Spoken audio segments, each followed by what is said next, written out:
Roots மக்களுக்கு வணக்கம். இன்னைக்கு நம்மளோட ஷோல யாரை பத்தி பேச போறோம் அப்படின்னா குஷ்பு. குஷ்பு அப்படின்னா குஷ்புவை பத்தி நம்ம பேச போறது இல்லைங்க, சின்ன குஷ்புவை பத்தி பேச போறோம். சின்ன குஷ்புவா? அப்போ ஹன்சிகாவை பத்தி பேச போறீங்களா அப்படித்தானே கேக்குறீங்க? கிடையவே கிடையாது. குஷ்பு அவங்களோட பொண்ணை பத்தி தான் நம்ம பேச போறோம், முழுசா பேச போறோம். வாங்க பேசலாம். ஸோ வெள்ளித்திரையில 80 காலகட்டங்கள்ல ரொம்பவே ஃபேமஸா இருந்த ஒரு நடிகை அப்படின்னா அது வந்து குஷ்பு சொல்லலாம். எல்லாரும் எதுக்கோ கோவில் கட்டுவாங்க, எதுக்கோ மண்டபங்கள் கட்டுவாங்க. ஆனா ஒரு ஊர்ல குஷ்புக்கு கோவில் கட்டியிருக்காங்க அப்படின்னா இதுதான் ஃபர்ஸ்ட்டுமே சரி, இதுதான் லாஸ்ட்டுமே சரி. எந்த ஒரு ஹீரோயினுக்கும் இதுக்கு அப்புறமா கோவில் வரப்போறது இல்லை, இது வரைக்கும் வந்ததில்லை, இதுக்கு முன்னாடியும் வந்ததில்லை. ஸோ அந்த மாதிரி ஒரு இடத்துல வந்து குஷ்பு இருந்திருக்காங்க. ஸோ இப்போ வரைக்கும் குஷ்பு வந்து எல்லா துறைகள்லையுமே சூப்பரா தன்னோட வேலைகள்லாம் பார்த்துக்கிட்டு இருக்காங்க. ஸோ குஷ்புவை பிடிக்காதவங்க யாருமே இருக்க மாட்டாங்க. ஒரு படத்துல சொல்ற மாதிரி சும்மா தலன்னு சின்ன தம்பி ஹீரோயின் மாதிரி இருக்கீங்க அப்படின்லாம் சொல்லுவாங்க. ஸோ இப்போ வரைக்குமே அவங்க அதே மாதிரி தான் இருக்காங்க. குஷ்புவை பத்தி நம்ம எல்லாருக்குமே தெரியும். நம்ம அவங்க படங்கள்ல பார்த்திருக்கோம், நாடகத்துல பார்த்துட்டோம், அரசியல்ல பார்த்துட்டோம், எல்லா இடத்துலயும் நம்ம வந்து குஷ்புவை பார்த்துட்டோம். அவங்களோட பொண்ணு இப்ப சினிமா துறைக்கு வர்றதா ஒரு விஷயம் வெளியாயிருக்கு. ஸோ அதை பத்தி தான் இப்ப நம்ம பார்க்க போறோம். என்ன அப்படின்னா குஷ்புவோட பொண்ணு அவந்திகா நடிக்க ரெடி ஆயிட்டாங்களா அப்படின்ற ஒரு நியூஸ் வந்திருக்கு. ஸோ இதுக்கு முன்னாடி குஷ்பு வந்து எந்த ஒரு ஃபங்க்ஷனுக்கு வந்தாலுமே ஃபுல் ஃபேமிலியோட வருவாங்க. அவங்க ஹஸ்பண்ட் 2 குழந்தைங்களோட தான் எப்பவுமே வருவாங்க. அவங்களோட குழந்தைங்களை பார்க்குற எல்லாருக்குமே என்ன இவ்வளோ சப்பியா இருக்காங்க உங்க பசங்க அப்படின்ற மாதிரி கேட்பாங்க. ஏன்னா சின்ன வயசுல 2 பசங்களுமே பார்த்தீங்கன்னா ரொம்ப குண்டா கண்ணாடி போட்டுக்கிட்டு அப்படிதான் இருந்துகிட்டு இருந்தாங்க. ஆனா அவங்களுக்கு நடிக்கணும், ஹீரோயினே ஆகணும் அப்படிங்கிற ஒரு ஆசை சின்ன வயசுலயே வந்திருக்கு, தன்னோட அம்மா கூட செஞ்ச பயணங்கள்னால அப்படின்னு சொல்லலாம். ஸோ அதனால அவங்க முழுக்க பயங்கரமா ஹார்ட் ஒர்க் பண்ணி ஃபாரின்கெல்லாம் போயிட்டு ஆக்டிங் எல்லாம் கத்துக்கிட்டு எல்லா விஷயமும் அவங்க ரொம்ப ப்ராப்பரா இப்ப ட்ரைனிங் எடுத்துக்கிட்டு இருக்காங்களாம்.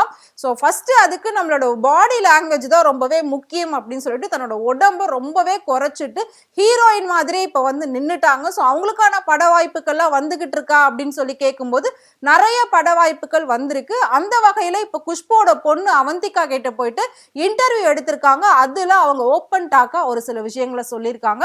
என்ன சொல்லியிருக்காங்க அப்படின்றத பார்க்கலாம். ஸோ குஷ்புவோட பொண்ணு வந்து படம் நடிக்க ரெடி ஆயிட்டாங்க. ஸோ தமிழ்ல தான் பண்ணணும், தெலுங்குல தான் பண்ணணும் அப்படின்னு எந்த ஒரு ரெஸ்ட்ரிக்ஷனுமே இல்லையா. எந்த லாங்குவேஜ்ல இருந்து கால்ஸ் வந்தாலுமே நான் போயிட்டு ஆக்ட் பண்றதுக்கு ரெடியா இருக்கேன், எல்லாத்துக்கும் நான் ரெடியா இருக்கேன் இப்போ அப்படின்ற மாதிரி அவங்க விஷயம் சொல்லியிருக்காங்க. இதை தாண்டி என்ன அப்படின்னா எனக்கு நிறைய பட வாய்ப்புகள் வராம இருக்கிறதுக்கு என்ன காரணம் அப்படின்னு பாத்தீங்கன்னா ஒரு பொண்ணு ஒரு ஹீரோயின் அப்படின்னா அது வந்துட்டு ரொம்ப அழகா இருக்கணும், ஸ்லிம்மா இருக்கணும், ஹைட் வெயிட் எல்லாம் ரொம்ப கரெக்டா இருக்கணும். எனக்கு எல்லாமே கரெக்டா இருக்கு, ஆனா ஹைட் வந்து ரொம்ப அதிகமா இருக்கிறதுனால ஒரு சில பட வாய்ப்புகள் எனக்கு வந்து போயிடுச்சு அப்படின்ற மாதிரி சொல்லியிருந்தாங்க. ஆனாலும் தன்னோட அப்பாவும் சரி அம்மாவும் சரி ஒரு பெரிய இடத்துல இருக்காங்க இந்த இண்டஸ்ட்ரியில. ஸோ அவங்க நினைச்சாலோ இல்லாட்டி நான் நினைச்சாலும் ரொம்ப ஈஸியா நான் இந்நேரம் எல்லா பட வாய்ப்புகளையும் வாங்கி நடிச்சு முடிச்சு அது ரிலீஸ் ஆயிருக்கலாம். ஆனா எனக்கு அதெல்லாம் ஆசை கிடையாது. என் அம்மாவோட சப்போர்ட்லயும் சரி என் அப்பாவோட சப்போர்ட்லயும் சரி வர்றதுக்கு நான் ரெடியா இல்லை. முழுக்க நான் என்ன ப்ரிப்பேர் பண்ணிக்கிட்டு நானா சொந்தமா போயிட்டு நிறைய கம்பெனில ஏறி இறங்கி நிறைய போட்டோ ஷூட்ஸ் பண்ணி அதை பார்த்து எந்த டைரக்டருக்கு பிடிக்குதோ அவங்க வந்து என்ன மட்டுமே யோசிச்சு வந்து என்கிட்ட கதை சொல்லட்டும், நான் அதை பண்றேன். ஸோ எனக்கு வந்து அப்பா அம்மா எவ்வளவு பெரிய ஆளா இருந்தாலும் அவங்க சப்போர்ட்ல வர்றது எனக்கு வேணாம், நான் தனியா தான் வந்துட்டு இதை ட்ரை பண்ணி வந்துகிட்டு இருக்கேன். ஸோ எல்லாருமே வந்து குடும்ப அரசியல்னு சொல்ற மாதிரி குடும்ப நடிப்புன்னு சொல்ல ஆரம்பிச்சிருவாங்க. ஆல்ரெடி அப்படிதான் நிறைய பேர் வந்திருக்காங்க. ஆனா அந்த லிஸ்ட்ல நான் இருக்கக்கூடாதுன்னு நினைக்கிறேன். ஸோ நானே சொந்தமா முயற்சி பண்ணி நானே ஹார்ட் ஒர்க் பண்ணி தான் நான் வந்துட்டு இந்த ஆக்டிங்குள்ள வரணும் அப்படின்னு வெயிட் பண்ணிட்டு இருக்கேன் அப்படின்னு சொன்னாங்க. ஸோ இதை தாண்டி இன்னொரு சூப்பரான விஷயம் சொன்னாங்க. என்ன அப்படின்னா ஒருவேளை நான் படம் நடிச்சு என் படம் வெளியில வந்ததுக்கு அப்புறமா பாக்குற எல்லாருமே ஒரு விஷயத்த கண்டிப்பா சொல்லுவாங்க. அது என்ன விஷயம் அப்படின்னா இவங்க குஷ்பு மாதிரி இல்ல, குஷ்பு அளவுக்கு இவங்களுக்கு திறமை இல்லை, குஷ்பு அளவுக்கு இவங்க நடிப்பு இல்லை, குஷ்பு அளவுக்கு இவங்க டான்ஸ் இல்லை, அந்த மாதிரி நிறைய விமர்சனங்கள் வரும், கண்டிப்பா வரும், வராம இருக்கவே இருக்காது. ஏன்னா நம்மளோட ஆடியன்ஸ் வந்து பாசிட்டிவா பேசுறதை விட நெகட்டிவ்ஸ் தான் அதிகமா பேசுவாங்க. ஸோ கான்ட்ரவர்சி தான் அதிகமா கிரியேட் பண்ணுவாங்க. ஸோ அதுக்குமே நான் ஃபர்ஸ்ட் மென்டலி ப்ரிப்பேர்டா இருக்கணும். அப்படி இருந்தா மட்டும்தான் என்னால இது எல்லாத்தையும் ஃபேஸ் பண்ண முடியும் அப்படின்னு சொல்லியிருக்காங்க. ஸோ குஷ்புவோட ஃபர்ஸ்ட் பொண்ணு தான் அவந்திகா. அவங்களுக்கு நடிக்கணும்ன்ற ஆசை இருக்கு. அவங்களோட 2வது பொண்ணுக்கு என்ன ஆசை அப்படின்னு பாத்தீங்கன்னா டைரக்டர் ஆகணும் அப்படின்னு ஆசை. ஸோ அம்மா மாதிரி ஒரு பொண்ணு வந்து பெரிய நடிகை ஆயிடுவாங்க. அடுத்து அப்பா மாதிரி இன்னொரு பொண்ணு டைரக்டர் ஆகணும் அப்படின்னு ஆசைப்பட்டிருக்காங்க. சோ அதுக்காக அவங்க இப்ப எங்க ட்ரைனிங் எடுத்துட்டு இருக்காங்க அப்படின்னா, அதாவது தக் லைஃப் அப்படிங்கிற ஒரு படத்தை இப்ப மணிரத்னம் தான் டைரக்ட் பண்ணிட்டு இருக்காரு. அந்த படத்துல குஷ்புவோட 2வது பொண்ணு அசிஸ்டன்ட் டைரக்டரா ஒர்க் பண்ணிட்டு இருக்காங்களாம். சோ 2 பேருமே தான் அந்த இன்டர்வியூல பேசியிருக்காங்க. 2 பேருமே வந்து தன்னோட அப்பா அம்மாவை பத்தி நிறைய விஷயங்கள் சொல்லியிருக்காங்க. அவங்க 2 பேரை பத்தி எல்லாருக்குமே தெரியும் ஆல்ரெடி. சோ லவ் பண்ணி கல்யாணம் பண்ணியிருக்காங்க. சுந்தர் சி இயக்கிய முறைமாமன் அப்படிங்கிற ஒரு படத்துல குஷ்பு ஒர்க் பண்ணியிருக்காங்க. அதுல தான் 2 பேருக்கு வந்து லவ் ஆகி கல்யாணம் பண்ணி சோ இன்னைக்கு வரைக்கும் ரொம்ப சக்சஸ்ஃபுல்லா லைஃப கொண்டு வந்துகிட்டு இருக்காங்க.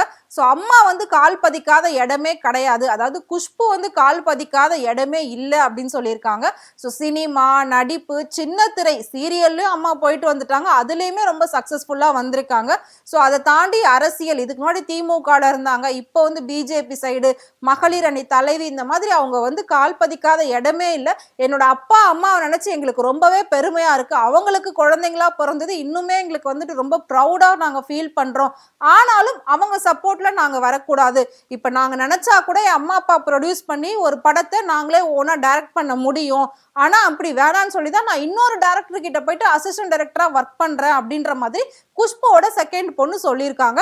உண்மையிலே இந்த விஷயத்தை எல்லாருமே பாராட்டிக்கிட்டு இருக்காங்க. என்னதான் வந்து பெரிய இடத்துல இருந்து வந்தாலும் தன்னோட சொந்த உழைப்பு, தன்னோட கடின முயற்சியால மட்டுமே வரணும் அப்படின்னு நினைக்கிறாங்கல்ல, கண்டிப்பா இவங்களுக்கு ஒரு சக்சஸ் கிடைக்கும். கண்டிப்பா இவங்களுக்கு ஒரு சக்சஸ் கொடுத்தே ஆகணும் அப்படின்னு சொல்லி அவங்கள பாக்குற ஆடியன்ஸ், அவங்கள பாக்குற ரசிகர்கள் எல்லாமே சொல்லிக்கிட்டு இருக்காங்க. சோ எல்லாருமே வந்துட்டு இப்ப குஷ்புவோட 2 பொண்ணுங்களுக்குமே விஷ் பண்ண ஆரம்பிச்சுட்டாங்க.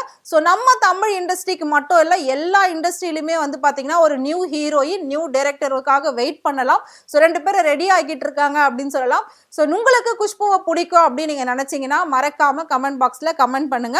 இதே மாதிரி சினிமாவை பத்தியும், சினிமா நடிகர் நடிகைகளை பத்தியும் நிறைய சுவாரஸ்யமான விஷயங்கள், நிறைய உண்மையான விஷயங்களை தெரிஞ்சுக்கணும் அப்படின்னு நினைச்சீங்கன்னா மறக்காம ஃப்ரெண்ட் டூட் சேனலை ஃபாலோ பண்ணிக்கோங்க.